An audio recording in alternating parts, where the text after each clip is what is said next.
एकादेशको कथा हो यो गरिबको व्यथा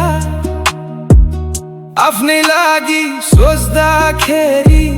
टर्दैन विपद गाथा रित्तो हात माग्दै हिँड्ने बुढो त्यो बाजे दान पाए नि सुख पाएनन् कर्मैले गर्दा